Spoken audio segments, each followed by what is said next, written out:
Okay, everybody, welcome back. Another very short break that we've had this morning. We're determined to kind of hear as much. We're glued to the screens for all of the speakers that we've had so far.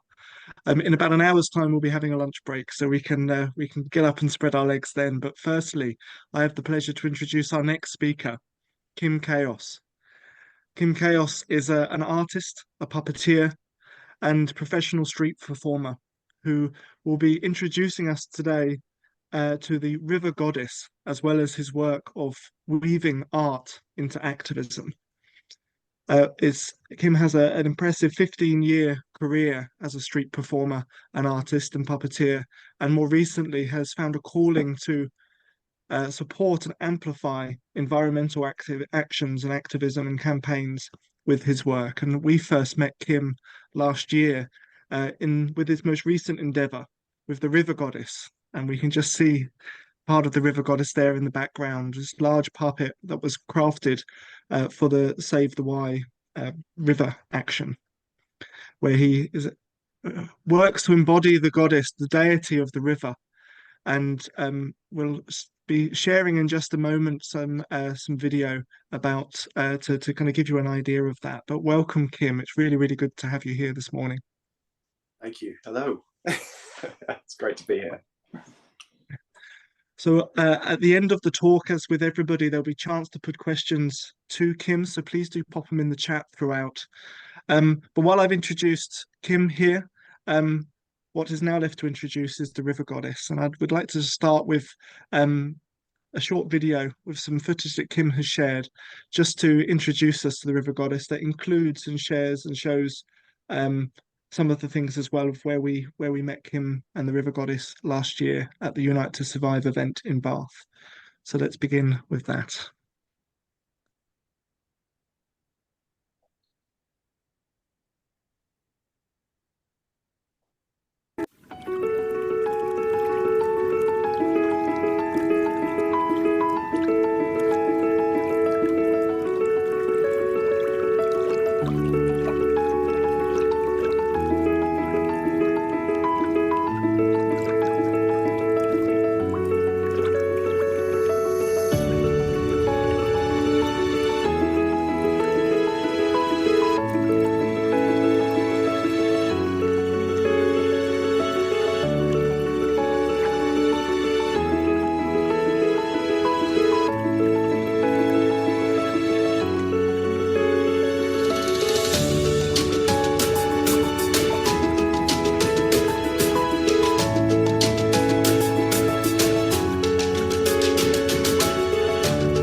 Oh, I hope that gives people a little bit of an introduction and a meeting, a kind of a first meeting with the River Goddess. I don't know if it's necessarily kind of as much kind of just seeing it, but beholding it really is very awesome. I remember my first experience of seeing you arrive in front of Bath Abbey, which was just showed in the video there. That was my first meeting with the River Goddess, and I hope that's kind of even within the video, I'm kind of feeling quite moved just to see it. It is yeah, it is extremely magical, and I really want to kind of explore kind of a bit of that magic with you. But I guess first it would make sense to kind of hear about the journey with the River Goddess, because as we saw a couple of the other clips in there shows your other work with often with animals in there. But I just wondered if you could introduce a bit more about the journey there for us to the river goddess?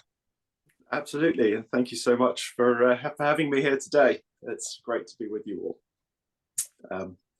Yeah, I'm slightly emotional actually, having watched the video. I don't normally get to see the goddess from the outside. I'm normally busy doing other things. Yeah, I've been an artist, maker, performer, puppeteer for about 25 years now professionally, and I underwent quite an interesting couple of years of very fundamental kind of breakdown and change inside of myself. And after that, I've sort of decided that as much as possible, I'm going to pledge everything that I have to activism and to basically trying to bring us forwards into the world that we know that we need to be creating. And so to get this, I was invited by Save the Wye, by fantastic ladies, Molly and Rachel, who are just such incredible activists. Much love to them. They came to me and they asked if I would make something for Save the Wye. We'd worked together with Extinction Rebellion before, and they wanted something big made, something impactful, and I designed a few different things for them. And they'd seen Little Amal. You might have seen the large refugee puppet that walked across Europe. I think she was representing a Syrian girl. A very moving, really moving work. And so I went away and designed the goddess. Not that we really knew she was going to be a goddess at the time. She's very much embodied the whole thing herself as things have gone on. And yeah, it was incredible to be able to make something large. Normally I build animal puppets, so it's quite unusual to build something that's in a kind of a human ratio. And I've become quite a specialist in human-animal relations and dialogue over time as well. And so when we first took the river goddess out, I was a little bit, how am I supposed to, how can I embody a goddess? This is just really weird. What am I supposed to do? And normally when you've got something like a big puppet, it's in a parade, it's kind of running around, it's all kind of, everyone's a high five and a selfie. And I just sort of made space to kind of really try and think about the energies that I wanted to pull through and wanted to let flow through. And they say that a good puppeteer lends the puppet their soul. And I really feel that with the goddess, that's kind of how it's been for me. And I've only very recently sort of started to equate that with the idea of the kind of the shamanic hollow bone. It's like these forces work through us. And so in taking the goddess out for the first time, just almost immediately, people started to act in reverence towards her, and just with awe as well. And in performing her, I really let there be a lot of space and a lot of gentleness. And you're not rushing after people, trying to kind of like grab them or anything else like that. It's very much about kind of down regulating people, bringing them from a place where they're at an event where it's exciting, things are happening, but just taking it down, taking control of the energy of the space, and then making an invitation. And that invitation from the goddess, is to come forwards. But there's no explanation particularly. But what we found very quickly was that people would start to come forwards towards the goddess, and they were coming forwards to be blessed. And it was amazing. And it just happened that the first event that we were at in Redbrook, there was a choir, and they naturally sort of formed up in this beautiful semicircle around the goddess, and they just sang, and then people came forwards, and there were tears, as I have tears now, and people were genuinely just very, very moved. And it's just at that point, it was like, what is happening? What is happening with this? Why is this happening? But every time we've gone out, wherever we've gone out, it's been the same. same reactions from people that you witnessed the ceremony in Bath, and it's like people have a space for reverence and a desire for maybe to be held, maybe to be blessed. Maybe there's something in the ratio of her. I realize my son is 6, and he is a similar ratio to me, perhaps, to an adult is to the puppet. And so there's something perhaps in, it's like, oh, mummy's home, it's kind of like that big hug that as adults and people who care, as activists, you're never going to get that child hug again.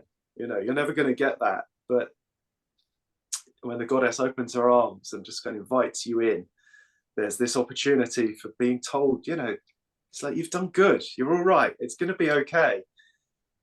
I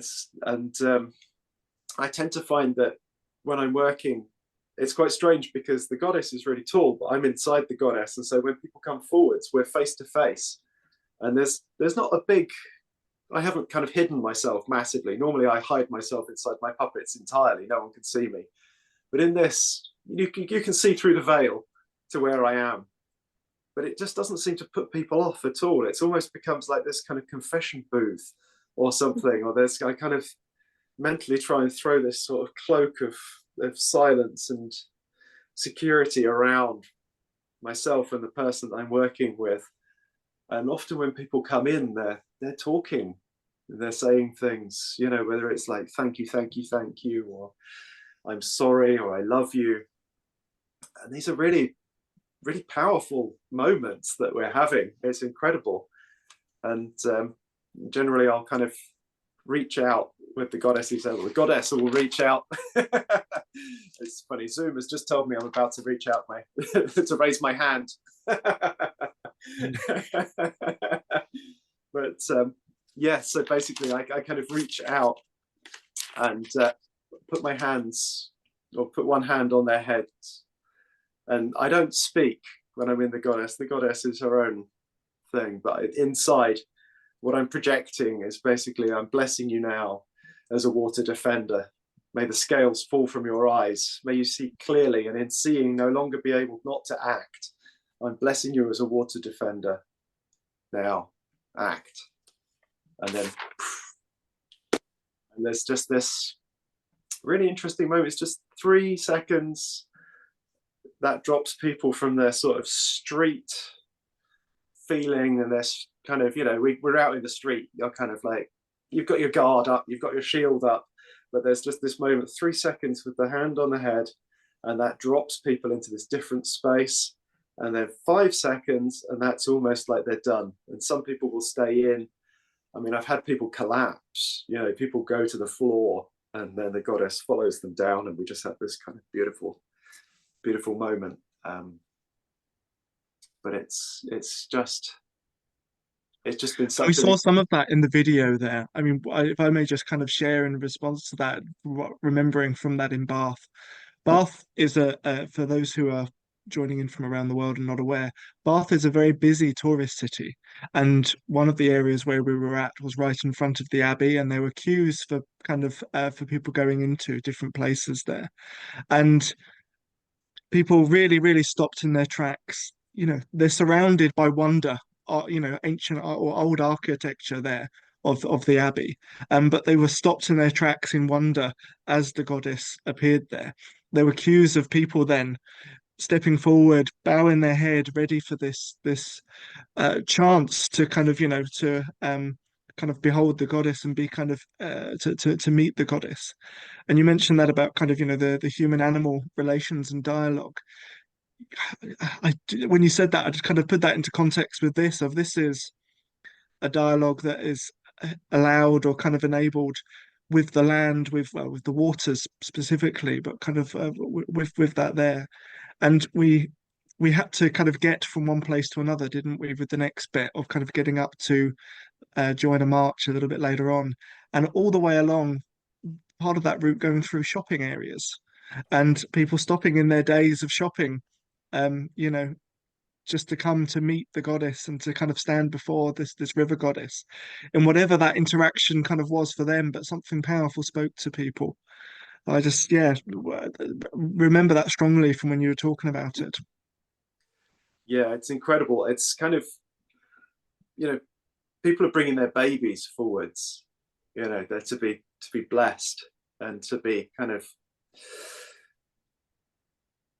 there's just something in that kind of, so much of what we carry every day, I think, is fear or guilt or shame or anger or frustration and all these things that we have. And so to have a moment in which we can just kind of cut through these things is just really important. And actually, a little while ago, I've got the River Wye with me here. There she is, a little bit of River Wye. And so this water was taken from the very source of the River Wye, high on the slopes of Plynlimmon in the centre of Wales, which is an incredible mountain if you get a chance to go there. But when I visited the source, I sat with it, and I was kind of gifted with quite a few messages, actually, which was wonderful. But one of them was just the importance of being able to go to the source, or as close to the source with all things. Is like, look for the source. And so when I'm working in activism, so often we're presenting with anger, we're presenting with outrage, like disbelief, frustration, just grief for whatever it is that we're protesting. But it's one of the things that the river has shown me, is to look for the source. What's the source of all of these emotions? And the source of all of these emotions is love. You don't go to a protest or care about something, you don't get upset about something that you don't love. And so everything else is a distortion of that emotion. And so if we can go to the source and not have to go through the grief and the anger and all these other things, how much more powerful is that if we can act from love in everything that we do in protest, in activism? It's just, the energy is just so much greater. Mm-hmm. I've also been very lucky to study healthy human culture and grief tending as well with Sophie Banks, which I strongly recommend. We can put links up perhaps later on, but very, very strong work. Just, that's another thing in activism. One of the things, it's action. We're changing. We want to change. We want to change from where we are now to something else. But we have to also think about what is it that we're going to change to, because actually it's really important. You can't just, shouting no doesn't work. It's kind of, we can bring down the system, woo, but what we have to, we need to know what we're going to before we can change. It's like the stories of what we are so strong, and the stories of what we can be will take us through.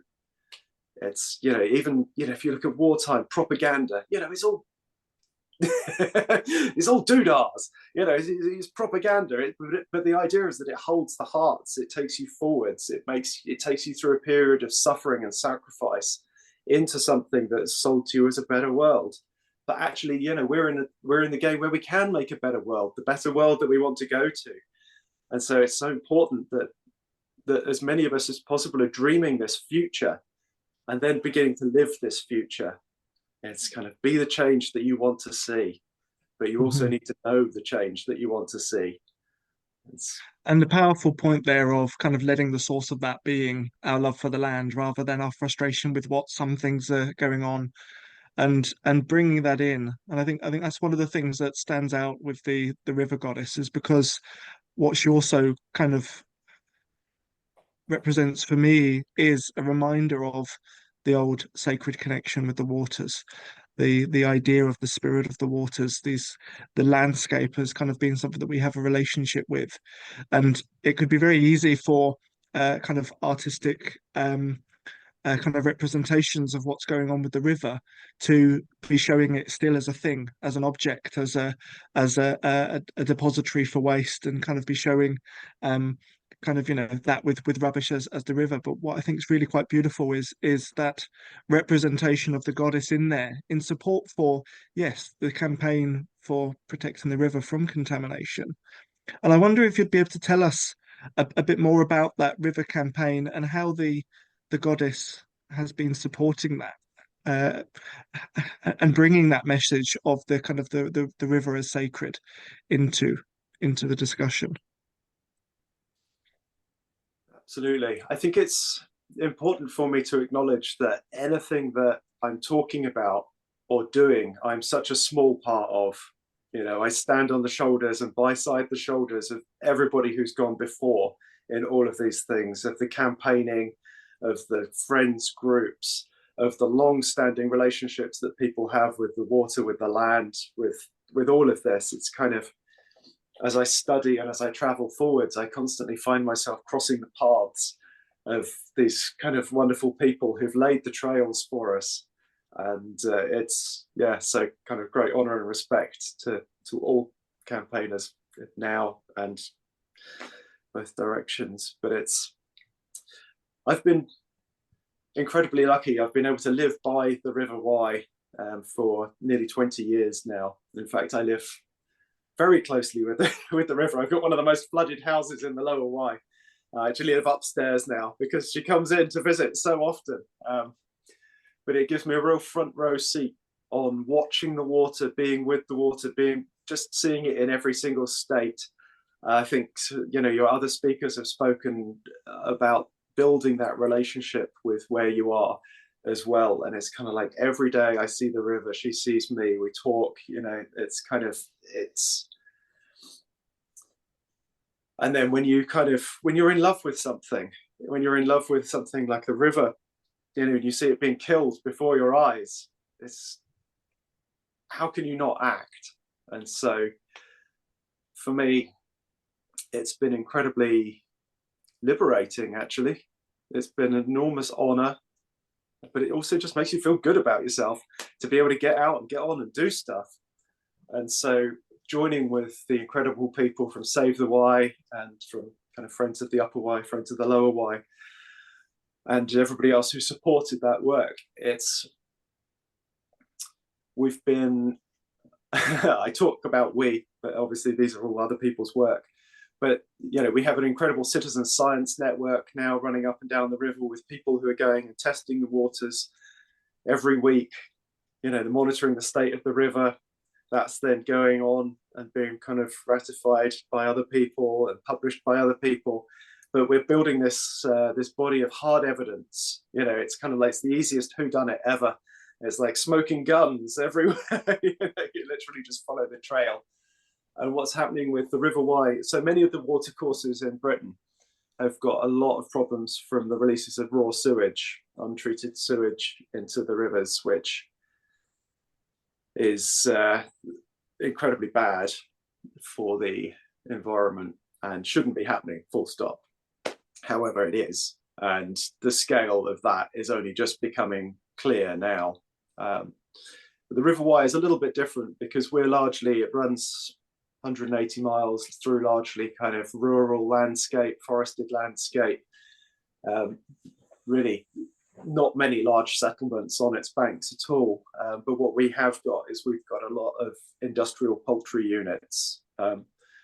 It's wrong to call them chicken farms because basically this is a type of farming that can be done on an industrial estate. It requires no real farming. It's an incredibly mechanized process, but what it does produce is vast amounts of chicken waste, which has been, sadly, the management of that has been very, very bad and has led to huge runoff problems into the river. And so what we've seen is in the last 10 years, the river has just undergone a huge collapse, which is obviously tragic to see. But, you know, we're looking at a river that was famed for its salmon, you know, and now we're talking about salmon in their tens, you know, rather than their thousands, or, you know, the fishermen used to say kind of that it was boring fishing on the Wye because you had to keep like catching stuff.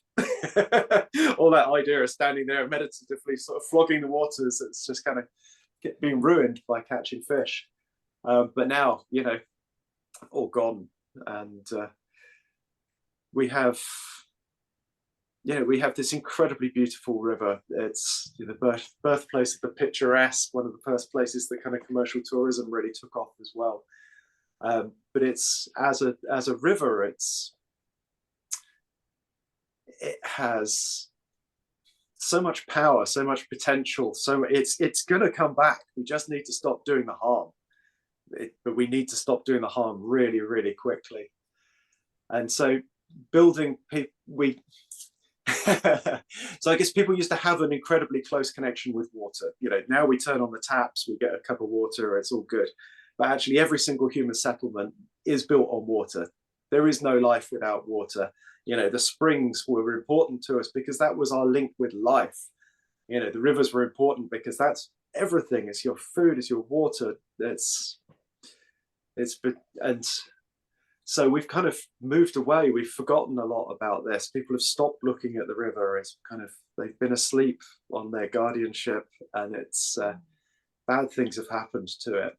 But it's now time for us all to rebuild those connections with the natural world and with water. And one of the things that's as simple as the citizen science network, you know, these are people often quite, you know, retired people who are now kind of doing this, but they're visiting the river. They're visiting the river once a week. They're building up a relationship with her. They're seeing her, and it's kind of, you can't help but start becoming more into relationship with this. And it's kind of, it's so beautiful that just something as simple as that is bringing people who maybe wouldn't have gone to the river, wouldn't have started, but then you know, they go home and they talk about the river, and the river becomes part of their lives, and it kind of rises and takes over their lives, much like it has mine.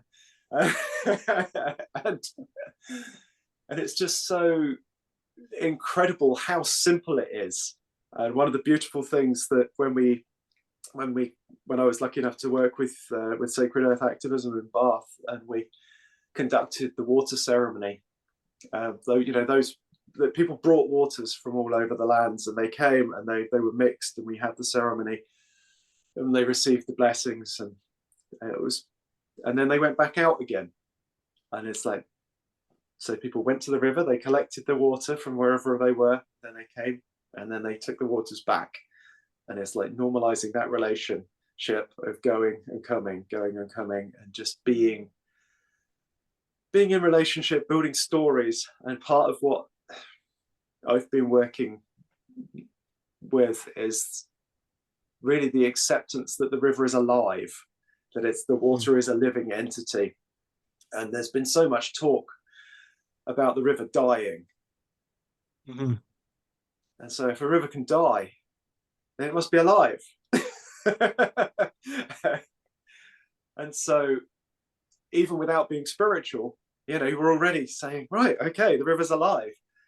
And so if you can kind of start getting people to go, okay, yeah, all right, so the river's alive. And then you start talking a little bit more about water, and you start talking about, you know, the fact that people have relationships with water. You start asking them about their relationship. You know, they paddle in it. Their grandfather used to be a fisherman on it. You know, everybody has this connection. And water is, in terms of activism, in terms of landscape, it's low-hanging fruit. You know, it's kind of like, who hates rivers? Yeah, I haven't yet met anyone who says, I hate the river. You know, I've been throwing stuff in it for years and still it won't die. You know, they kind of, you know, everybody has an affection and an affinity. You know, and we're 70% water. Mm-hmm. And there's only 30% of me that's me.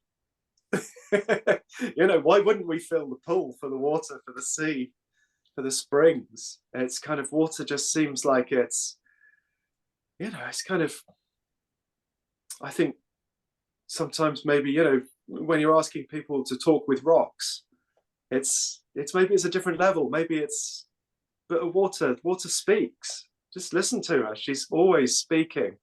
She's always moving. She'll show you things.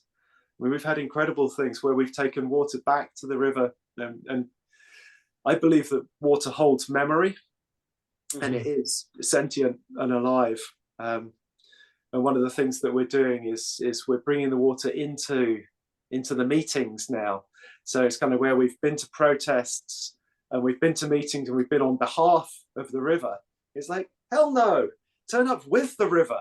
You know, why wouldn't you bring an elemental force with you into a room? It's like, this river has so much power. It's kind of, you know, and she needs to know what's going on at the moment. You know, she's just receiving all our shit, you know, and actually she needs to know that we're trying, and she needs to, you know, her force and her energy can make that happen. And so we're building that relationship where we're taking the water to the meetings, we're then returning part of that water to the river, and we're talking to the river. And the other day we had this beautiful moment where just a big vortex, you know, a little big whirlpool sort of opened up, and it was just like the ear of the river just there, kind of taking that in. And it's incredible. If you don't visit rivers and talk to rivers, I strongly recommend it. It doesn't take much. It's very low bar to entry. That's really quite moving what you have shared there. I mean, the issues of water pollution and river pollution with the Save the Wye campaign that you've been a part of has been something that people have kind of far and wide kind of also kind of shared in their kind of anger with, and there's been a lot of um mention in newspapers about the issues to do with the water there. But I think what kind of you've been doing with the group there has been really important, what you described there about building relationship with the river. And it echoes, as you say, what other speakers have said about relationship with the land and building that connection and bringing it back in. There was kind of the idea of speaking the stories back to the land yesterday, and I think and we talked about in our talking about our process and way of working, that you know a big part of it is speaking to the land and asking the land how it wants to be involved. And it's really moving to hear how the water is brought into the kind of the workings and the process of the campaign, that she is invited to be there so that she can hear that you all work with that connection with her, so that, you know, on whatever level that might be, you can tune into what she has to say. And I think that's also kind of why I was so moved by the River Goddess in what she brings to protest action. In the sense of she really brings that sense of we can relate to and meet the river and have that start to have that kind of connection and relationship to her. So I think that's really very special in that. And I want to kind of ask a little bit more about how that relationship has grown, specifically with the River Goddess and bringing her in uh, as a puppet form. You know, you talk about kind of the embodying of the river goddess with that. And I wonder, and I'm curious about what that feels like to step into the river goddess, going from those meetings that you might have on the banks of the river and seeing those waters flowing, whether that's kind of, you know, within the river banks or into the front room, to bringing and inviting that goddess to, like you talk about with the hollow bone idea, to be working through you, lending her your soul, and how that the experience of that, both being the goddess and the interactions with people as the goddess. I'm would love to hear a little bit more of that if you're up for speaking about it. Yeah, I mean, I think that as an experience, a puppet is just a puppet. It's just it's some things, you know, it's some things I put together. I mean, in this instance, I'll talk a little bit about the building of the puppet, because that was also significant in this context. So right from the beginning, I knew that I wanted this puppet to be more than a puppet. So I went about creating her as if I was trying to make a shamanic tool. And so right from the outset, I tried to work in ceremony with myself really as much as anything else, and was also very conscious of every element that went into her. It's kind of, when you're making something, you're spell casting. You've got a cauldron and you're putting ingredients in, and what you get out will be the sum of those ingredients. And so it felt very much like in Save the Wye and in the campaigning that we're doing with the land, we don't tend to use Extinction Rebellion as a flag, partly because of the different alliances that we need to make with landowners and fishermen and other people who might be, they're waiting to be alienated, so there's no need. It's just, like the river, just flow past, it's fine, but actually the fact that the core, the real heart of this puppet and of what we're doing comes from people who've been brought together kind of through the Extinction Rebellion movement in the way that we weren't before. Many people have been campaigning for decades, but it's still, we've all come together predominantly through Extinction Rebellion. So the very first, I built her out of paper mache, the head, so that she'd be biodegradable. But the very first layers were made with the Extinction Rebellion newspaper. So from the first rebellion, and so that kind of felt like she had to have that as a foundation, And then all of the materials, or as many of the materials as possible, have been recycled from different places. So they were brought and donated by different people. Actually, her hair, you probably can't see particularly, but she has a lot of strands of hair here that are all plaits of different material with little flowers sewn on. And this is to symbolize the ranunculus, which is the incredible water plant that is sorely lacking, sadly, from the Wye at the moment. But it's basically the equivalent of our coral reef in the river. It's where all the fry live. It's also an incredible aerator and filter for pollution. And so it was really important that was represented as part of the goddess here. That these were all created by different people. So there was, I think, some of the WI, school groups, other community groups kind of came together to plait these. And it all felt very much like, they're plaiting in the intentions, they're plaiting in all of their powers as well. And when we came together to build her and clothe her, that was done in a local community centre, and again with kind of a lot of volunteers came together to help assist this. Her crown is willow, which was harvested from the riverbanks. It's kind of, well, even her fingers actually are pool noodles. Like those kind of floats that people have in a swimming pool. But we had a friend, but it's still water based. But they were recycled and used. But they all have, but they come with the love that came from my friend's children who learned to swim holding them, built their relationship with water at that time. And so it's just really, it feels important if you're going to do something with, try and set your intention and be clear, just work like this. And so I think when I embody the goddess, when I step into her, there's a step between worlds. I step into something and then I'm shrouded, but then my body changes. My boundaries of my body are bigger. I'm like 3.5 meters tall. I'm yay big. It's kind of like my arms stretch. And so, as a puppeteer, you have to let your boundaries go to the boundaries of the puppet. And so that in itself is a giving away of this physical self.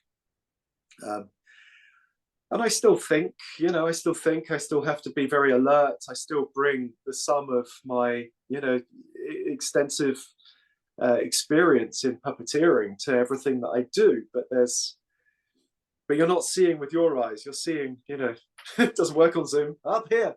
And so, a puppet is dead, it's inanimate until you give it your life. And as a puppeteer, you know, you have to give this intention. It has to have breath, and it has to have purpose. You know, it's so you don't, if you just stand around, you know, it's like, what's that saying? Nothing, you know, actually. But when I look at this and I kind of gesticulate towards you, I'm alive because I have purpose, because I have focus with you. And so it's kind of like bringing that through the puppet, you know, to so she has this life force is really important. And when you're animating anything, you know, you can animate a sock. It's like the way that people work, the way that our brains are, we are wired to see eyes. We see eyes in everything. You know, we're incredible. Like your brain just scans the shadows all the time for, you know, the shape of a saber-toothed tiger, or, you know, we've got such an incredible legacy of this relationship with animals. And so much of our brain is busy doing stuff that we just don't consciously, we're just not available for. You know, it does it all on its own. It's incredible. And in a lot of my other work with impersonating large animals like polar bears and dinosaurs and all sorts of things, I've studied a lot of it's the fight flight reaction actually that we have.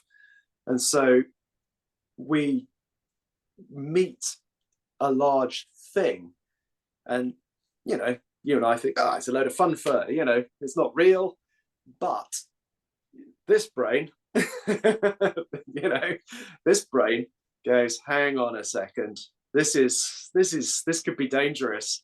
This is like, oh, it's an animal, and if I can just move in certain ways, I can bring people into a different relationship with what I'm doing. So it's like with the polar bear, you know, it's an alpha predator. And obviously I can't play it entirely as an adult predator when I'm performing it, but actually it's very dominant.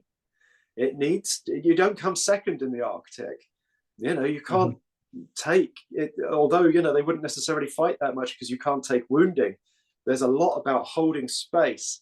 There's a lot about kind of being dominant and looking for food and kind of being really, really on it. And people pick up on that. You know, they read my body language and their bodies read my body language. I'm reading their body language. So we've got this massive dialogue going on that, again, about going to the source. You know, we're not talking at this point. We're not talking about this. The goddess doesn't talk.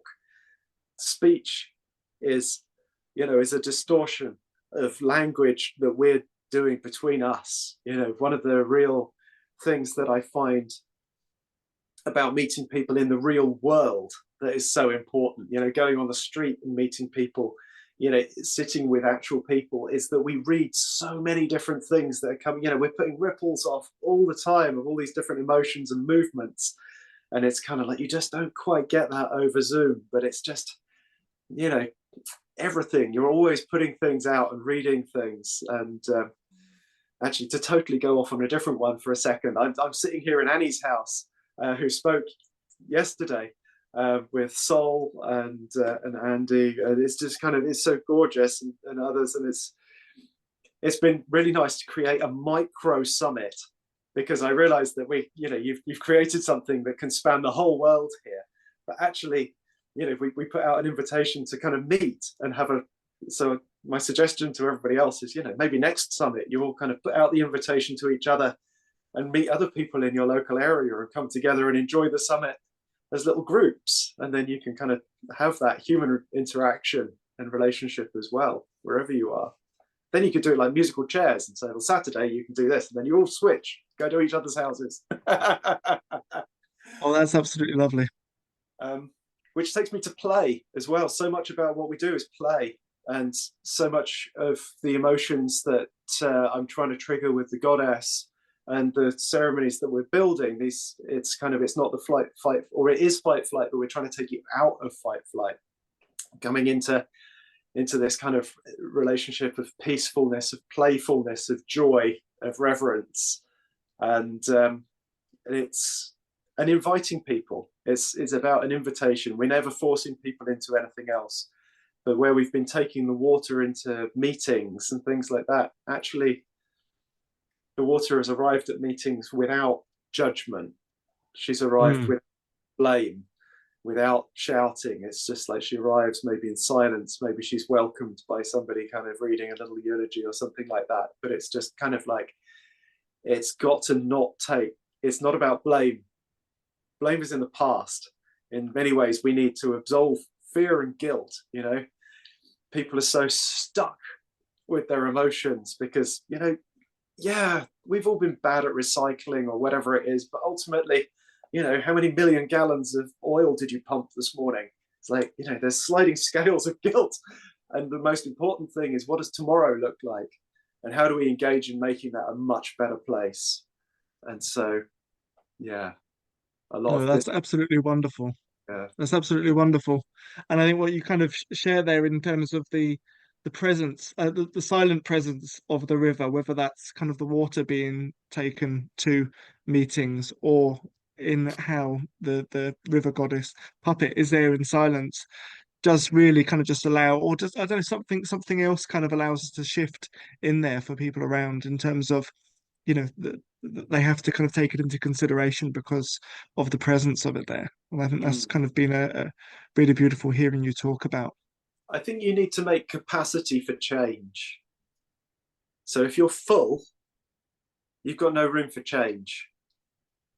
And so for me, something like meditation, something like ritual, you know, gives you that opportunity just to kind of let your water, your inner waters clear. You know, we're muddy, we're like a jar with a spoonful of soil in it. It's shaken up, you can't see, it's all around you, but just give it 10 minutes. 10 minutes breathing, 10 minutes sitting with the river, 10 minutes sitting with a mountain, whatever it is, just breathe and just let it go. And that water will clear. And suddenly you'll find you've got this ability to sort of be so much purer. And yeah, so it's No, just superb, superb. And you mentioned just a minute ago the kind of the audience from around the world joining in, and we'd like to just bring in some questions from them, if that's all right now, just beautiful. uh, for these last few minutes. And if I just invite Kath to join us on the screen, who's been following the comments and questions within the chat there. I'll pass over to you, Kath. Yes, lovely. Thank you. And thank you very much as well, Kim. I mean, the kind of words that we're getting to describe what you've been saying is inspiring, magical, moving. So you've certainly made a good impression. So one question that we had was from Tim, and his question was, do you have any advice for bringing art and performance into our activism on a kind of, you know, regular basis, really? Yeah, do it. What's holding you back? Get rid of that and then get out there and do it. No, I think it, I mean, so much of activism is about spreading a message or attempting to act or change a thing.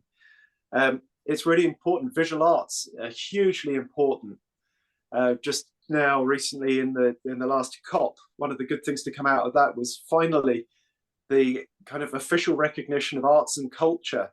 It's key to our response to climate crisis, and I would say spirituality as well in that, because it's kind of, you know, no campaign has ever been won with statistics.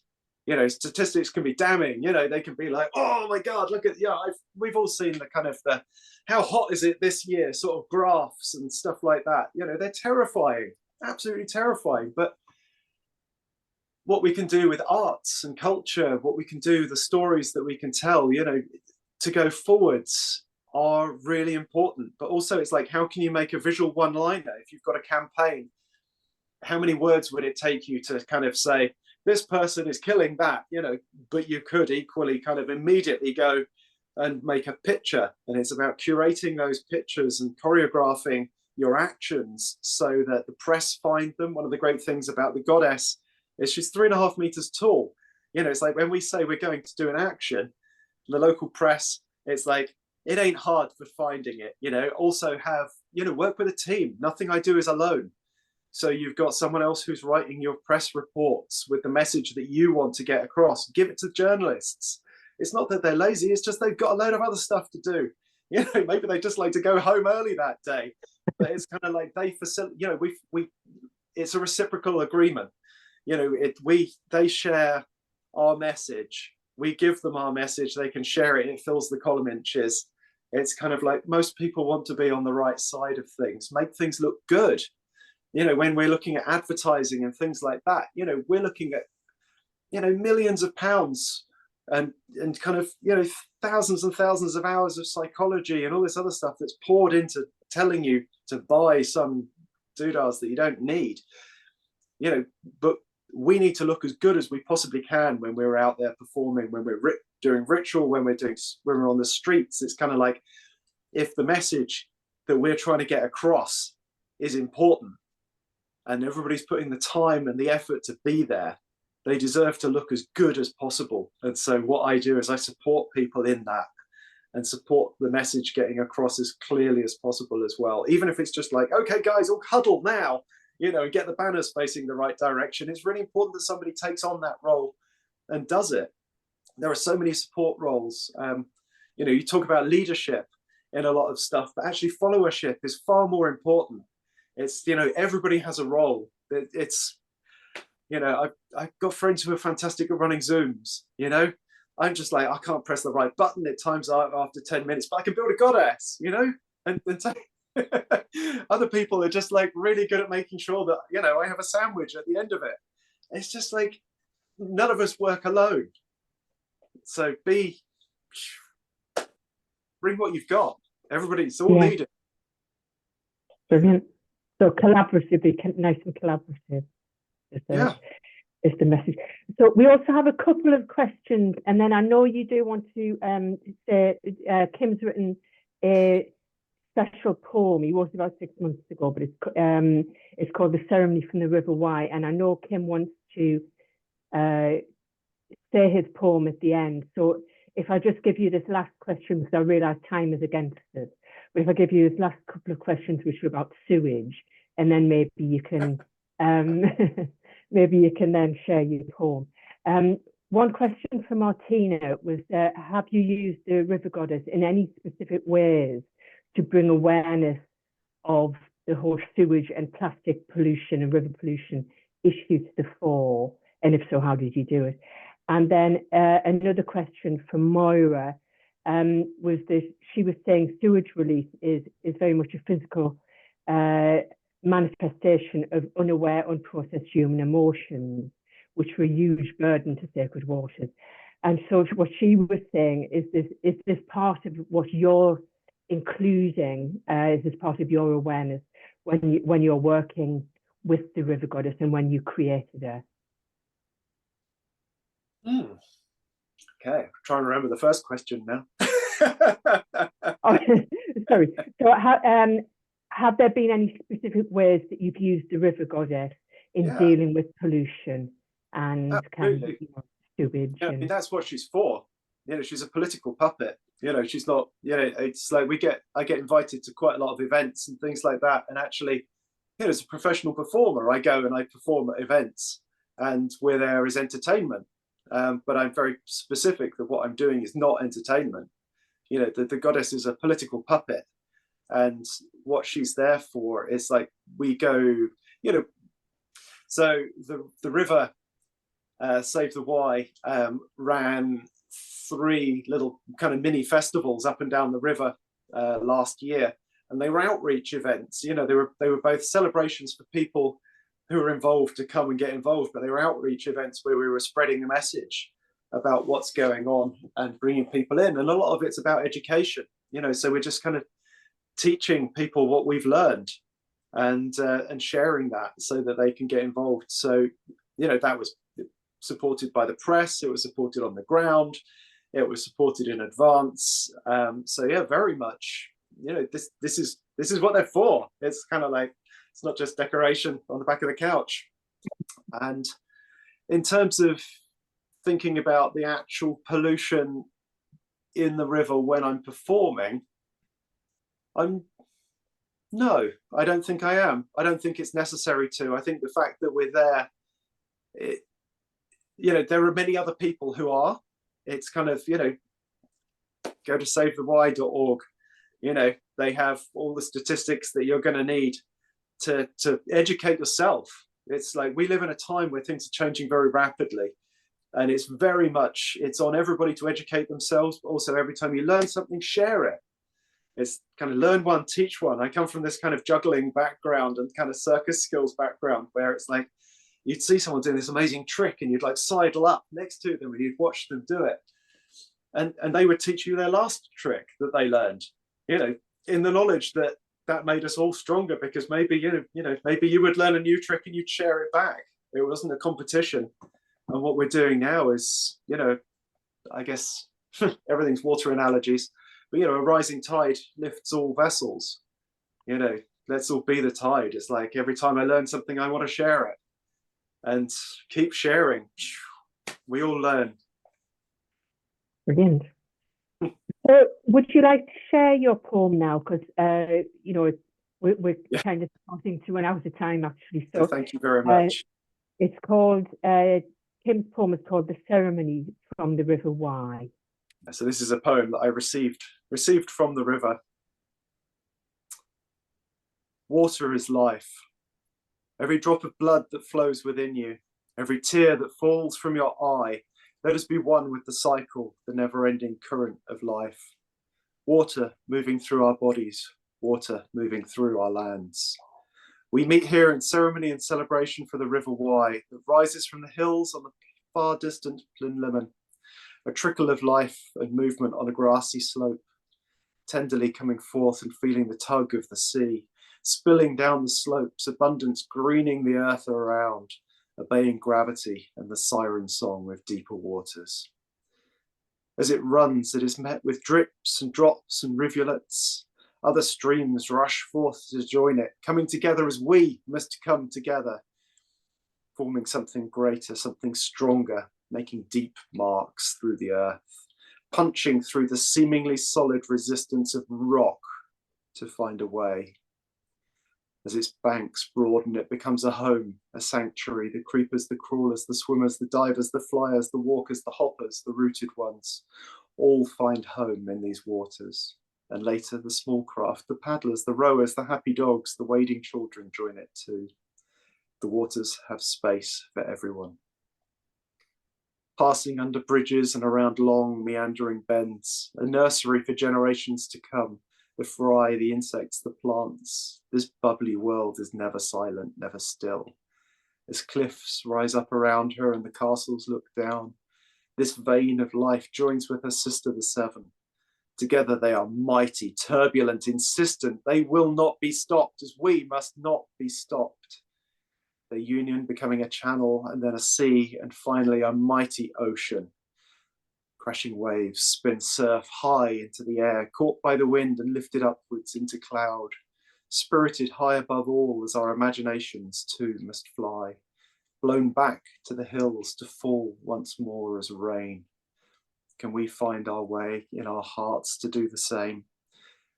To leave strong legacy of our passing, that future raindrops might find their course? Can we be a safe harbour for life in all its forms? Let us leave a legacy of love, not of sewage spills and effluent runoff. Let us, in our journey down the river of life, no longer tolerate those who would pollute our being. There is more to life than profit. There is more than efficiency at stake. So let yourself rise as the waters rise. Let yourself never be still. Let yourself feel the tug of the ocean in your heart and step forth now. Washed clean of your past, into a future where every drop of us must find another drop. Join together and become the mighty river. Move the very rocks of our land in the service of life and the life that comes after. The ocean awaits you. Open your heart and hear her call. Without water, there is no life. You are life. You are water. Now flow.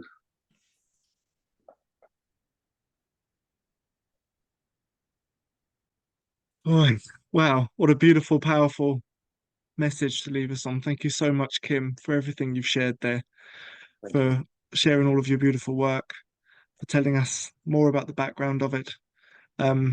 and for that lovely poem that you've left us with as we go into the lunch break. We can kind of let that just absorb that into our waters as we go into this space now. Really, really big thanks again. I'm going to pop the links in again to the chat there. As you kind of will see, Kim puts a lot of time into the work that he does. And one of the links that we're sharing is the Patreon link that we have here, which is a way that you can support and keep that going, make that sustainable going forward. If you can support it, please do. If you can share it and say, I've just heard this fantastic talk from Kim about what he's doing, please folks see and support what he's doing. Please share it far and wide. And yeah, we look forward to connecting with you more in the future in the protection of these sacred waters. Thank you. Thank you, Kim.